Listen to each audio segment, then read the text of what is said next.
Welcome back to Good News. Every week I'll be scouring the news for weird and wonderful stories to make you laugh. So, what does reporter John Craig want for his birthday? Couple of big butts. He cannot lie. But what does he want those butts to do? Wriggle, wriggle, wriggle. I'm pretty sure someone spiked Glenn Beck's coffee. Lawnmowers that magically created 50 jobs.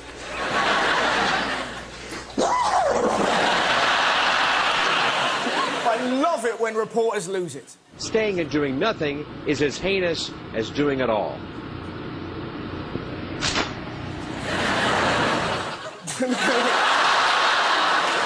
It's just the most beautiful face you've ever seen. Hey, do you see Bill Clinton talking about his penis surgery? I have to admit I am stunned by the results. There has been an 88% reduction. Why the reduction? Jeremy? Literally shagged out, I suppose. Good night. Now, my favourite clip of the week has to be this. Nobody saw this coming. And with me is the organiser who goes by the name of Oscar Mouse. I'm assuming, Oscar, a made-up name. A made-up name? No, my dad was a bastard.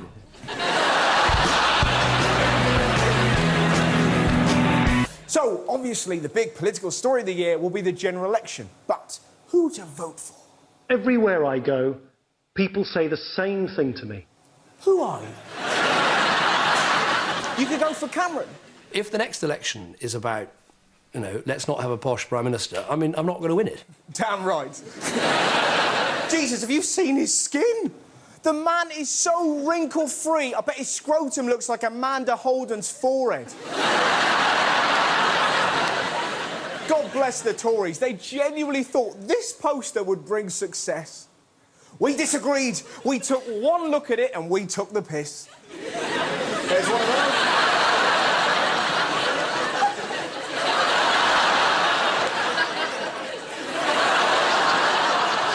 This, without doubt, was my personal favourite.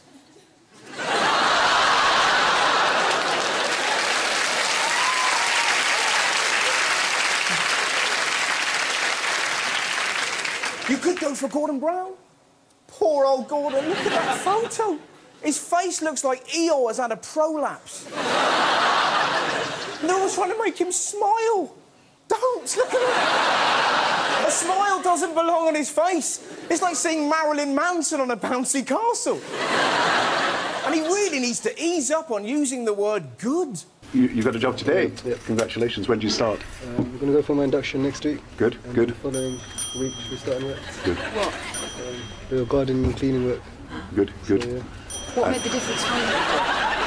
Just feels good to be getting back into work finally. Good, good. Looking for work, advisors, everyone. Good, good. And they've been good to you here, have they? Yeah. That's good. Did you see the recent Brown and Cameron interviews? If he thinks I'm going to come bearing sweeties, then he's in for a bit of a surprise. He's about to face the biggest challenge of his career. Oh, yeah. You gave him a battering. Do you have your own private loo? How childish is that? Do you have a special poo place? The questions, unbelievably, got even tougher. Do you ever go to a supermarket? When was the last time you went to your supermarket? Have you ever been a plonker? It's just... It's so vapid. And what's frustrating, Brown could have won the nation so easily just by going, Piers, can you stop talking for a minute? Because every time you open your mouth, I can smell Simon Cowell's dick. High-fiving everyone in the studio. It wasn't just Gordon. Cameron faced the wrath of another media heavyweight.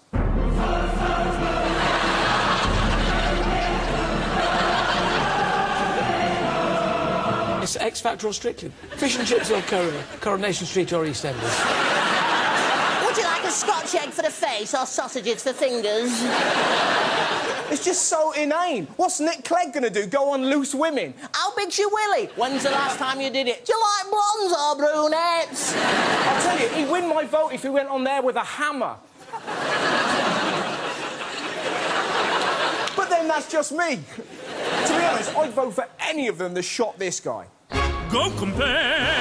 Go compare! Film the joy! Yeah.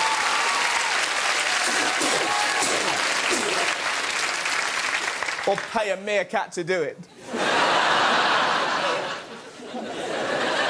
This new advert today. We have the big fat go compare man. Lock and load, Tubby. Lock and load. Now then, there's been some strange goings-on in the animal kingdom. I think cats have got it in for us. Oscar the cat, who lives in a nursing home in Providence, Rhode Island, seems to have an uncanny knack for predicting when patients are about to die. A cat that predicts death? Wow! Mine just likes to lick his own arse. Or scare me, the ginger bastard. The other day, I woke up with him on my face, terrifying. I thought I'd gone down on Anne Robinson. That is no way to wake up. What I want to know, how does Oscar predict their deaths? There are other cats going, Fancy going through the bins in a minute? Pneumonia, cancer, strangle wank. Good day to you, sir. 5 other cats. The 2-year-old roams free here on the 3rd floor of Steerhouse Nursing Home. But unlike the others, or even the doctors. He's been involved with the last 25 deaths we had on the unit. Involved? That makes him sound like a supervillain. Like he sat there in a swivel chair, just stroking a human. You're going to die. Isn't that right, Sebastian? Yeah. He curls up, just like this, only on the beds of patients who are a couple of hours from passing. Sidles up to old people and then they die. Who was he in a previous life? This guy?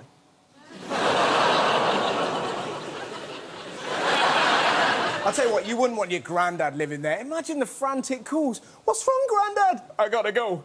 There's some killer pussy in my room. Ethel?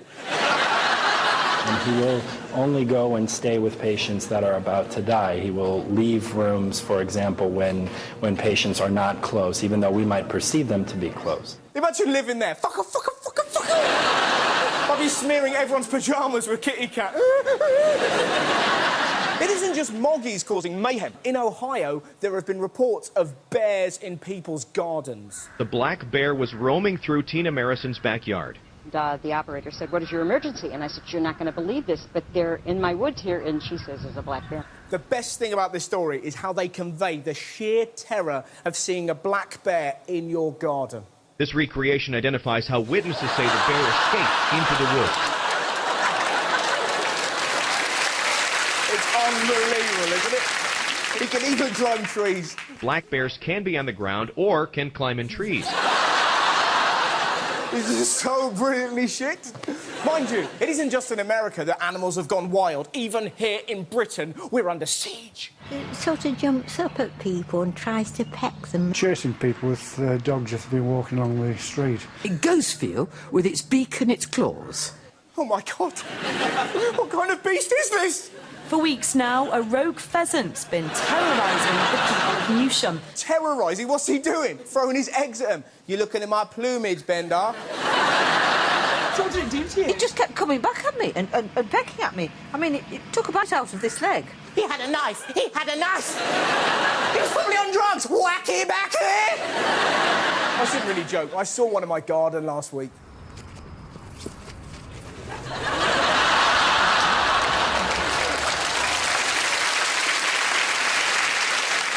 So, evil cats, fake bears, terrorising pheasants. You're probably thinking, you can't top that. Guess again. A feisty raccoon has bitten off a pervert's penis as he was trying to rape the animal. The good thing about that, you laughed on the first joke. Listen to the second. Can we play that VT again? A feisty raccoon has bitten off a pervert's penis as he was trying to rape the animal.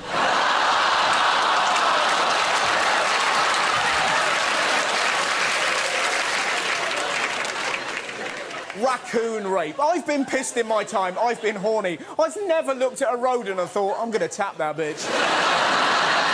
When I saw the raccoon, I thought I'd have some fun, he told stunned casualty surgeons in Moscow. Now Russian plastic surgeons are trying to restore his mangled manhood. But how did they convey the sheer terror of seeing that on the news?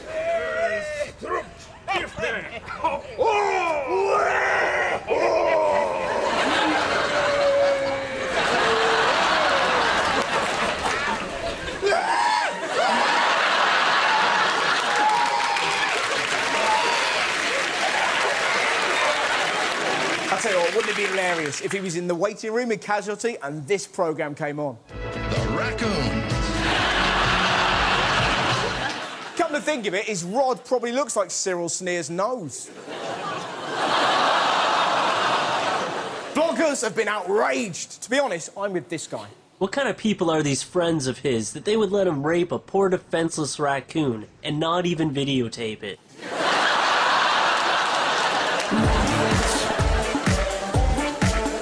Radiates. Now, did you see this? A female motorist has had an amazing escape after her car became attached to a truck's bumper. It was unbelievable. Did you see the mobile phone footage?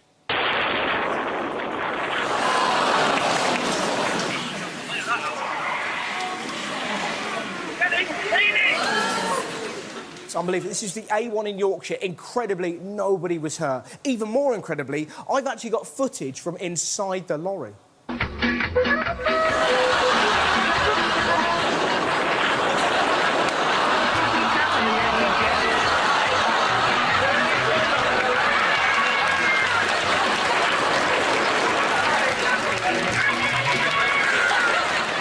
I joke, of course. Now, there's been loads of bizarre stories this week. Have you seen what the National Trust have been up to? So proud are they of their fresh air here at the Stourhead estate in Wiltshire, the National Trust has gathered hundreds of jars of the stuff and taken it up to London to impress the stressed-out city population. Isn't it great? They're giving away jars of country air to stressed city workers. I'd love to see that. Country air. Incest. Casual racism. Dogging. Have you seen the experts discussing it? If you look closely, I think she might be sniffing her hair. You can smell spring and summer coming through in there, and it's just a very peaceful place. Just whatever's going on, whatever the weather. What I don't get, how can you relieve stress with a jar of air? I know, I booked it. Prague, it's going to be mental, mate. Mental. mental, chicken oriental. Don't talk to me, my girl. Steve is...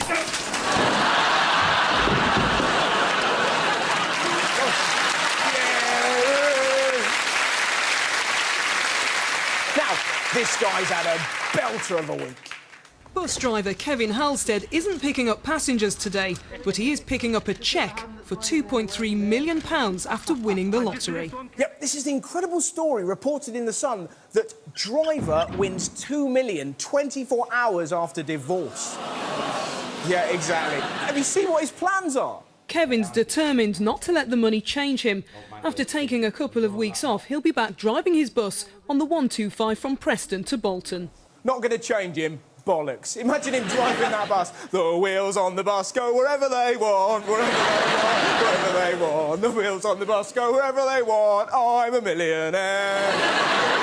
Why do they always say, it'll never change me? I want it to change them. I want to see them buying mad stuff. I want some loopy son of a bitch going, first things first, I'm going to get me dog gold teeth, right? Then I'm going to give him a boob job, right? Then I'm going to get my boss a massive cake made of shit. And then I'm going to buy a racehorse called I Love Anal just to hear women shouting at ascots.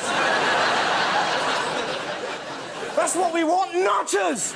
Don't you just love it when people celebrate properly? That's the end of the race, and I can tell you, certainly, that neither Denman nor Corto have won. So, we think the winner was... I think...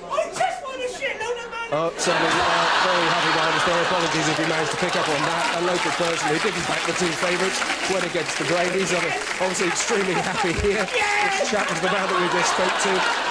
He might need a police escort on the way home, I should think, actually, because there aren't too many other people in the pub that are feeling the same way as he has.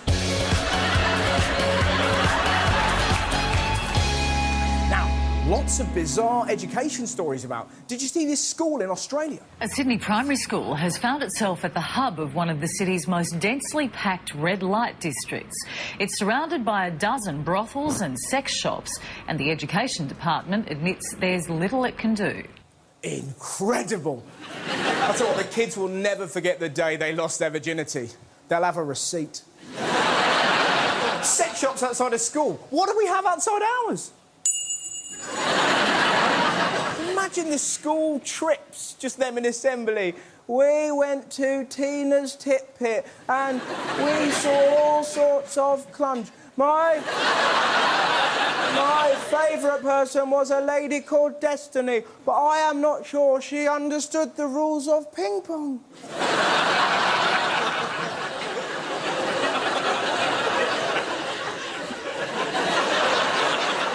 This, without doubt, is my favourite bit of the news coverage. There are 5 massage parlours, 5 brothels and 3 adult bookshops. And you've just shown the kids exactly where they are. To be honest, this story isn't that surprising. Australians are pretty dirty. They've even made computer games look sexual. Yep. Is this footage going to come back to haunt us or what? Brady, help me. Do we need to... Here it comes. Go over that way. Here it comes. Nice. Talking of sex, great news for underage players. Condoms for 12-year-old boys go on sale in Switzerland. Johnnies for 12-year-olds. What are they going to do, flavour them? Ribena. That's right, baby doll, and it's tooth kind. Are they going to put cartoons on them? Oi, darling, let's see if you can find Nemo. Hey. There he is. He's gone again. There he is. He's gone again. Watch out, he's a bottom feeder!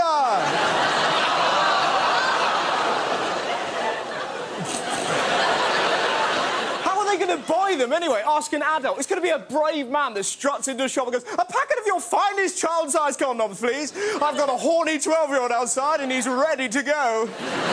This isn't the weirdest sheath story of the week. There is talk of JLS bringing out a condom. Now, look, this is naughty, but is it true that you are going to promote your own brand of condoms? Is that right? I read that in the paper, so I have to ask them. Obviously, extra large. Extra large? Not really. Anyone can fit the letters JLS on their wang. It's not as if it's Engelbert Humperdinck. Christ, you'd need a rod like E.T.'s finger. Celebrity condoms are a nightmare. I tried the Luke Skywalker one. Rubbish. My knob glowed green and I tried to shag my sister. JLS condoms, what next? Robert Pattinson on tampons. Get in there, you vampire son of a bitch! You feast tonight, Robert!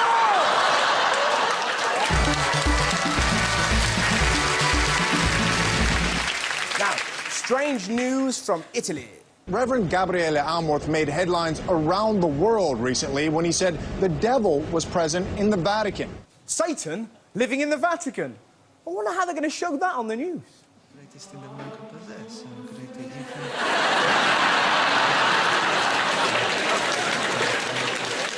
This is the Vatican's chief exorcist, Gabriele Amorth. You shouldn't be surprised if the devil tempts those in the Vatican. That's his job. His job? It's the ultimate get-out-of-jail card, innit? I've done a bad thing, bloody devil. Did you see the quote from the chief exorcist? At times, the devil makes fun of me. How? Do you reckon he's on the floor praying and a voice just goes, "Not the first time you've been on your knees." Gobble, gobble! Just floating paw mags in the air. Woo! Woo! Actually, they're priests. It's probably kid shoes. Just woo! Woo! If you're offended by that joke, it wasn't me, it was the devil.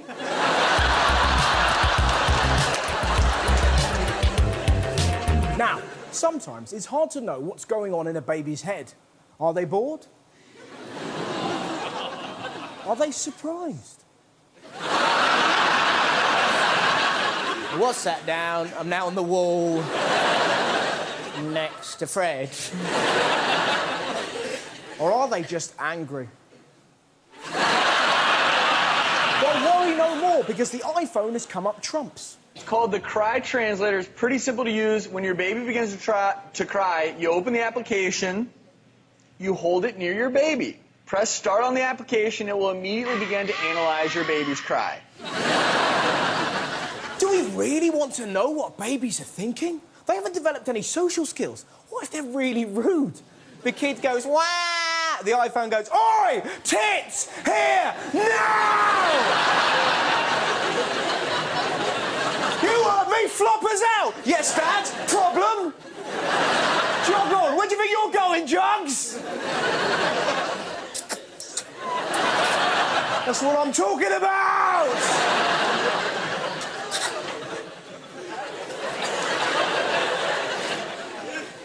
What if they're surprisingly profound? Why are you crying? And the iPhone's like, because, Mother, it's 2010, and the world is still living in crippling poverty.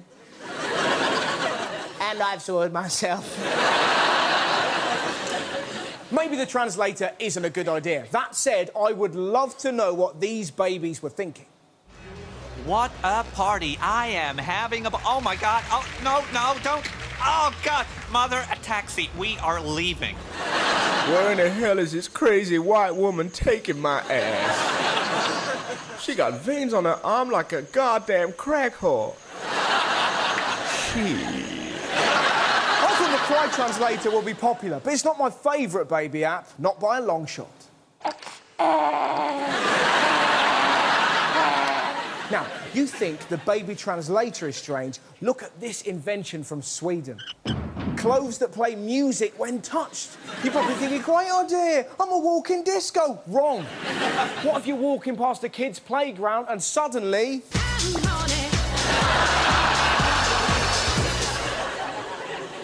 out of nowhere, a funeral procession goes by.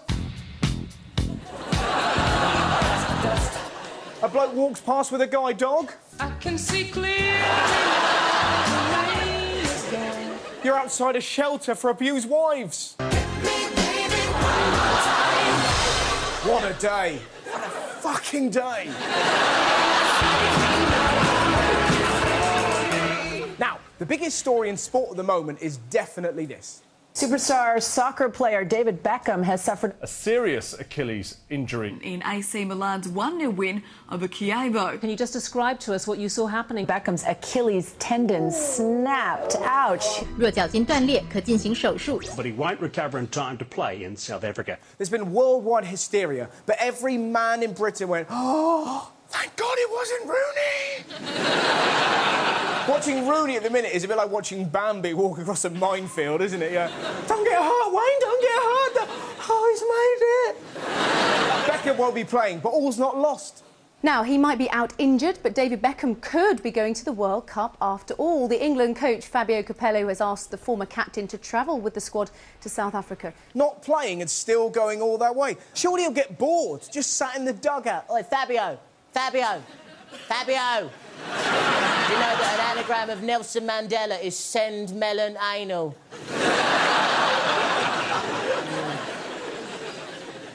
Lonely. I'm so lonely. I think it's a great idea. I say we use him for sabotage. Just as the opposition are about to kick off, he strips down to his pants and sits with their wags. All right, girls. Or failing that, he could play his wife's music outside their hotel. Imagine that. Ah! No! It sounds like a fox fucking a bagpipe. Or he could get a fox to do that. That might work. Although if he had those powers, that would be playing football. Watch me control the animals. Tell you what, that would really change Springwatch, wouldn't it? Behold. I am their necromancer. Not everyone's concerned with Beckham's injury. Arsene Wenger is still struggling with Hollyoaks. It's difficult to understand, but maybe I'm not intelligent enough.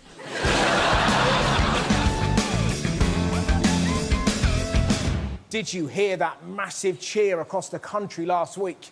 All caused by this. I have good news. If you struggle at the gym, you like a few beers and you prefer a juicy doner kebab to anything remotely healthy, because it seems that a certain Miss Cheryl Cole has had it with the six-pack. Yes, this is the amazing story that Cheryl Cole fancies pot-bellied blokes. Whoa! Imagine the front row of the next Girls Aloud concert, just a load of fat men dancing next to teenage girls. It'll be like Thailand. It will Oh, man, wouldn't it be great if Cheryl starts cruising buffets? Wouldn't that be fantastic? You, over there, you've had 3 plates. Put the rest in a doggy bag and get in my van. There's just a load of other fat men in the van. Where's she taking us? Eat your pies, you're gonna need your strength! When I get you back to Cheryl's Love Palace. We know that Cheryl likes the big fellas. I can't wait to see her next single. My man's a chubby butter stuffing cakes into his gob. He's so big when he looks down he can barely see his knob. I like to slap the fat and watch it ripple around his hips. And when we shag he likes to eat his curry off my tits. Whoa, whoa, whoa! Hot belly man! He wobbles when he waddles. I'm a spare tire fan. I want him fat and sweating puddles. He eats the Greggs, he never runs. His BMI is 91. I tell you, this man's the man for me.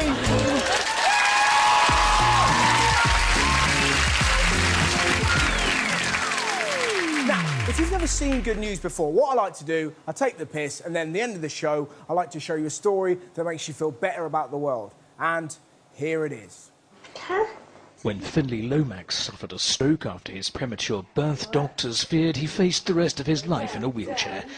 That prediction seemed ominously accurate until the arrival of an unlikely source of inspiration.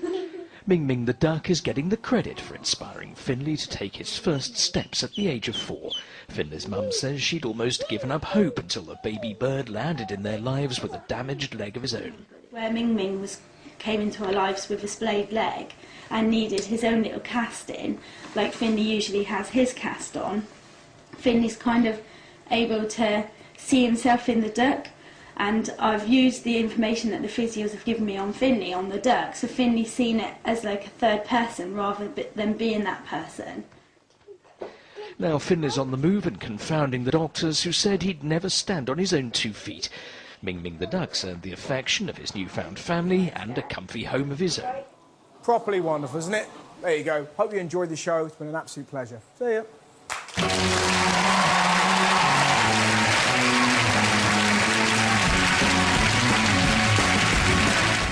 Anne Russell's back next Thursday at the slightly later time of 11 p.m. Anne Russell Howard's Good News is looking for your good news. For your chance to get a story into the show, go online to bbc.co.uk/Russell Howard.